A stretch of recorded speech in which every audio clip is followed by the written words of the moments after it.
Yeah, it's time to clap, people.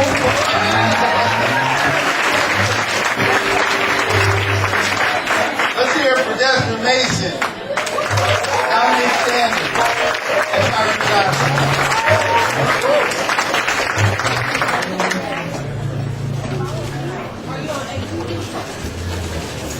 If you can keep your head when all about you are losing theirs and blaming it on you, if you can trust yourself when all men doubt you, but make allowance for their doubting too, if you can wait and not be tired by waiting, or being lied about, don't deal in lies, or being hated, not give way to hating, and yet not look too good, nor talk too wise. If you can dream and not make dreams your master, if you can think and not make thoughts your aim, if you can meet with triumph and disaster, and treat those two impostors just the same, if you can bear to hear the truth you've spoken, twisted by knaves to make a trap for fools, or watch the things you gave your life to broken, and stoop and build them up with worn out tools, if you can make one heap of all your winnings, and risk it on one turn of pitch and toss, and lose, and start again at your beginnings, and never breathe a word about your loss. If you can force your heart and nerve and sinew to serve your turn long after they are gone, and so hold on when there is nothing in you except the will which says to them, hold on. If you can walk with crowds and keep your virtue, or talk with kings nor lose the common touch, if neither foes nor loving friends can hurt you, if all men count with you, but none too much, if you can fill the unforgiving minute with just 60 seconds worth of distance run, then yours is the earth and everything that's in it. And which is more, you'll be a man, my son. So that's a poem called If by Rudyard Kipling. I didn't write that poem. But that poem has importance to me because my grandmother gave me that poem on my 8th birthday.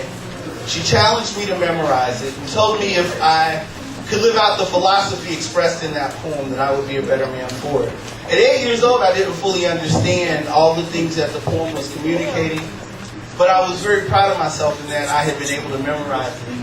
And I understood that it had this rhythm that I really enjoyed. And a month later, I started writing my own poetry, and I've been writing poems ever since. About 14 years ago, I ran into a woman named Marsha Pomeroy, who also loves poetry, and who created a space for young people to learn more about the value of poetry, which is really the language of the heart. And she gave me a job actually teaching poetry, writing, and performance workshops to young people. And so, other than my grandmother, I would have to say that Marsha has been the most important person in my life in terms of helping me develop my career as a poet. So I always wait until the end to thank Marsha, but I really wanted to thank her at the top this time because she absolutely deserves that.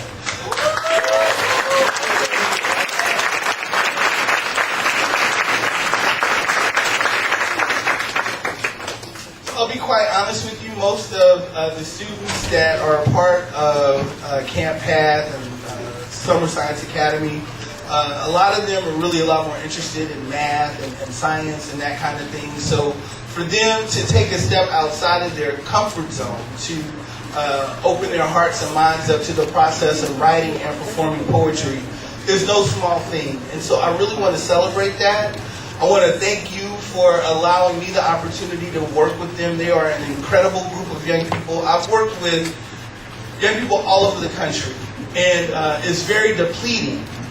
There are a lot of things that are going on with this generation that are really difficult, and sometimes it's hard to hold on to hope. But every summer, when I get the opportunity to work with the students at Camp Path and the students at Summer Science Academy, my reservoir gets filled, and my hope is renewed. And I'm so excited about what these young people are going to do in terms of making the world a better place. So, having said that, the way that things will work tonight We have 4 MCs, so that's unusual. We had like 4 people who were really interested in hosting this evening.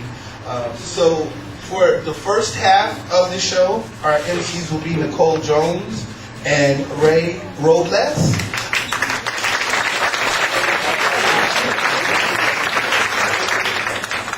And I will introduce our other 2 MCs during the second half of the show. A couple of things that I wanted to mention by way of housekeeping. I think a lot of you already know that the restrooms are right around the corner here. This would also be a good time to turn off cell phones and put them on vibrate. Turn your pagers down. Does anybody still have a pager? All right. All right. The other thing that I want to mention is housekeeping.